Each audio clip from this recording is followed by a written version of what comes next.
My name is Matthew Fortier. I'm 42 years old. I grew up in Columbia, Maryland till I was about 10 years old, and then I had moved to right outside of Buffalo, New York, town East Amherst, New York.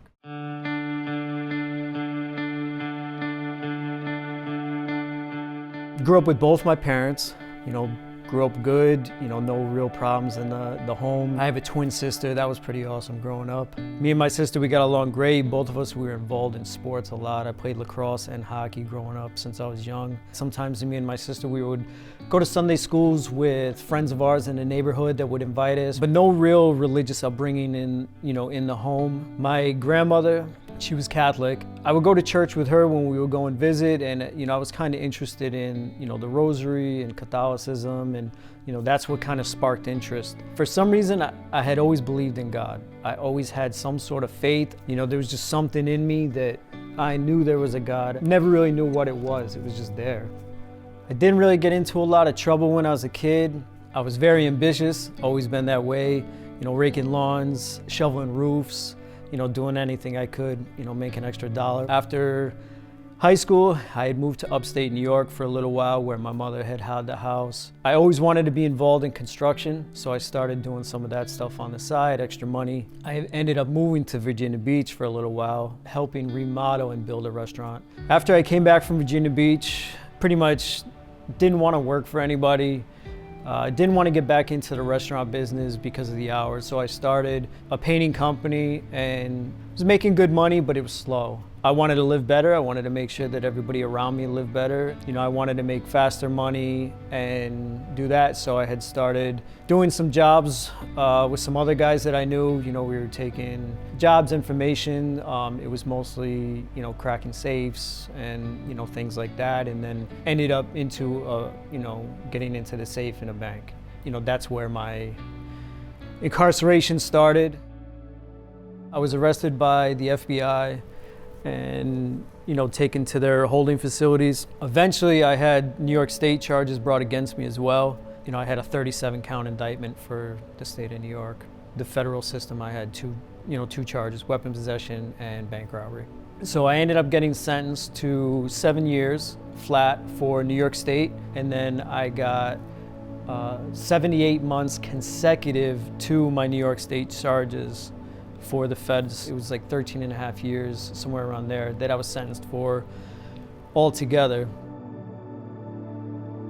Yeah, you would see your family behind the glass. Everything was different. You'd be shackled, handcuffed everywhere you were. Food was terrible. Didn't matter where you went. You're not outside. There's no grass. You're seeing the sky and concrete walls. So that was a big change to everything. Again, I had never been, locked up before. 2010, I got extradited to Vermont from New York State Prison, and I ended up getting sentenced for an additional 24 years on top of what I already had. It came out to 30 years, with everything all together. So me being a younger guy, it was kind of hard to take. So at that point, I didn't really care too much about, anything. I figured, I'm going to spend the rest of my life in prison. It doesn't matter. When I went back to New York State, I had gotten in trouble on a shakedown, and then they sent me to a maximum security prison. Basically, I stayed in the max for the remainder of my time, and I ended up in USP Hazleton in West Virginia. Pretty far from my family. It was going to be hard for visits, so that was rough. I had never really experienced that type of oppression from like an authority figure. The officers were, pretty bad towards us. In every way possible, even for doing nothing. Not saying that they're all like that, but the majority, the mentality, a lot of times was like that. So it kind of made it hard to do certain things. There was a lot of people that had a lot of faith and wanted to have a good church community, but there was a lot of other stuff going on behind the scenes with the actual pastors there and what was going on. Sometimes the services were good, sometimes it wasn't. It just gave you a bad impression of the church, you know what I mean? 2015, I started to get sick. I kept going to the prison doctors, and they diagnosed me with psoriatic arthritis, which was strange to me because my joints didn't really hurt. I didn't have psoriasis anywhere. It was just a weird diagnosis to me, but that's what they said. Started putting me on a bunch of injections, bunch of different medications. I kept going. I said, hey, it's not getting better. I ended up hiring a lawyer for 2 reasons. One, I was putting in an appeal on my Vermont sentence just because they had wrongfully convicted me of one of my charges. And my lawyer said, hey, I want to put in for medical furlough for you. I want to try to get you a reduced sentence so that you can get out and get the medical treatment that you need because you're not getting it there. I was denied the medical furlough in the feds, and then I ended up going to the Vermont State Prison. I was picked up by them. They automatically transferred me to a medical facility. I was having trouble walking. I was walking with a cane at the time. I was really having problems. Now, meanwhile, I was in extremely good shape. I was, a calisthenic freak, you know what I mean? I would do anything and everything, push-ups all day long, pull-ups. I looked very healthy, very good shape. I kept going to the sick call, complaining that, my injections aren't working, this and that. They eventually put me on some chemo injections. It would help with some inflammation, but it wasn't working. And I kept going. They're like, stop coming here. Look at you look healthy, there's nothing wrong with you, stop complaining. And I kept going back and forth with my lawyer. They refused to take me to the hospital. They said, if you can find a residence in Vermont, find a job, and find both of those things within 15 miles of the hospital in Burlington, we'll give you medical furlough. I did all those things. My family went, they helped me get everything set up. We went back, they said, no, we're not letting you go. We're not putting you on furlough. So I got denied again. I had finally gotten so sick, I guess my skin had started to turn yellow. So the officer went to the warden of the facility, said, hey, you need to come down here and take a look at this kid. The warden came down. Within a couple hours, I was on an emergency trip to the hospital. They found that I had stage 3 testicular cancer. I had 2 8-millimeter tumors that had ruptured. So I went in for life-saving surgery and had cleaned out a whole bunch of cancer. It had spread into other things. So now I'm fighting different things. They had misdiagnosed me the entire time with psoriatic arthritis. Now, I'm trying to recover from the surgery. Now I'm going through chemo treatments. So I took the max round of chemo, was bleeding, badly. I had internal bleeding. I had a whole bunch more issues going on now than before.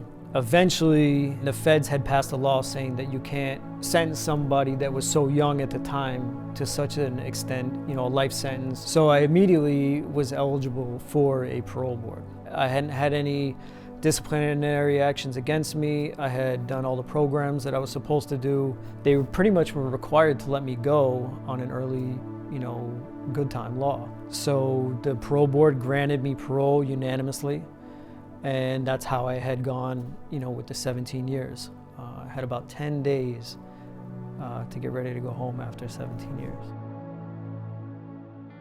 What was the pivotal point for you that said, man, I'm ready to change my life? Once I got sick is when I really realized how blessed I was, in my life, my whole life, and how much God has really provided for me in all ways. Even though I went to prison, I did these things, whatever, you know what I mean? Pretty much wanting to live a better life, but now I gotta find a way to do that nobody can take it from me. Because anytime you're doing any type of criminal activity, it's all can be taken at any time.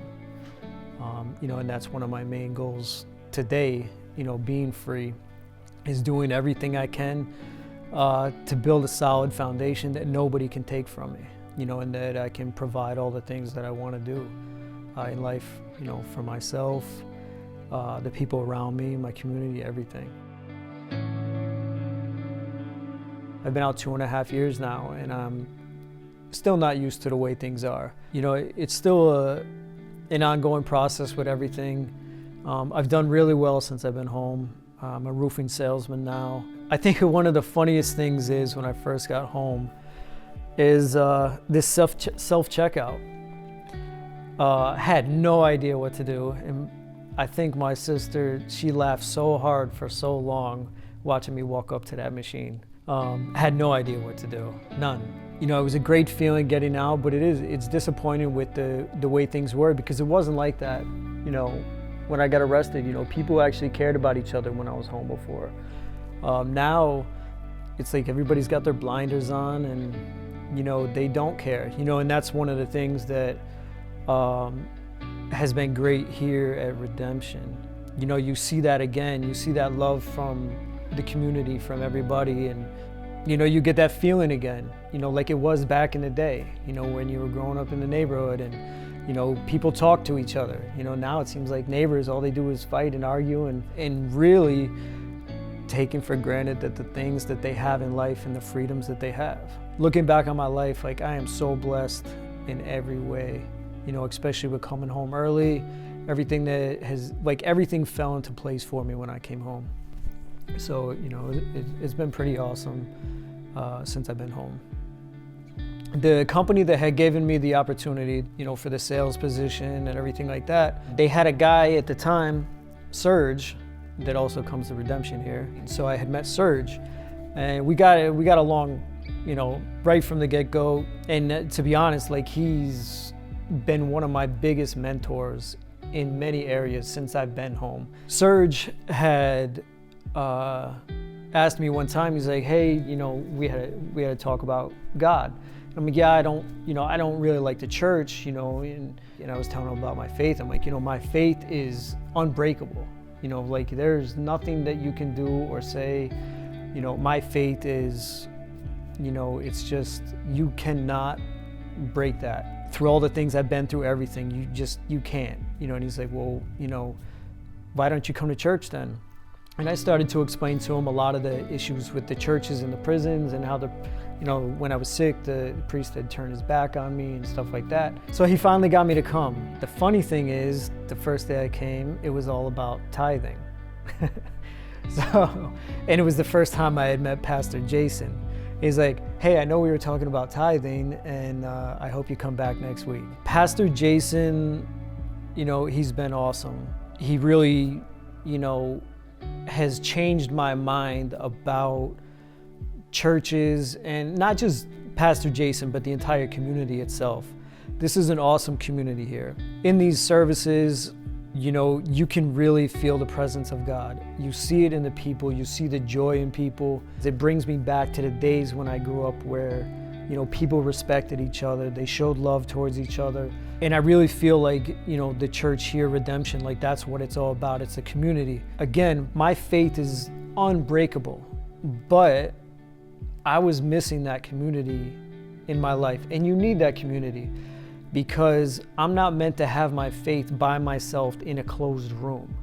You know, I'm meant to show my faith and share it to as many people as I can. When you can get to the point where you fully submit yourself to, because there's a difference. People that have faith in God, great. But then you have people that have faith in God where they have submitted themselves to God and understand that whatever happens in life is going to happen no matter what. You can't control that. You can only control your outcome. I could have come out of prison bitter, gone, hit the streets, taking it out on everybody. You know what I mean? There's situations I've been in my life, I have no idea how I made it through. My cancer, I shouldn't be alive. It's unexplainable. You know, I wish people can look at my life and see what, you know, God has really done in my life through all situations, my mentality, my demeanor, you know, just everything. Like, you can get through anything you want in life, you know, if you have that faith, but you have to fully submit yourself to God, and He will make all things happen for you in every way. It may not be as quick as you want. It may not, you know, I mean, I waited 17 years, but I didn't learn, you know, because all those years in prison, God was always putting people in my life to remind me and say, hey man, I'm here, you know, like, you know, always to carry it on. And now have a community that has the same mindset, you know, I'm very thankful for that.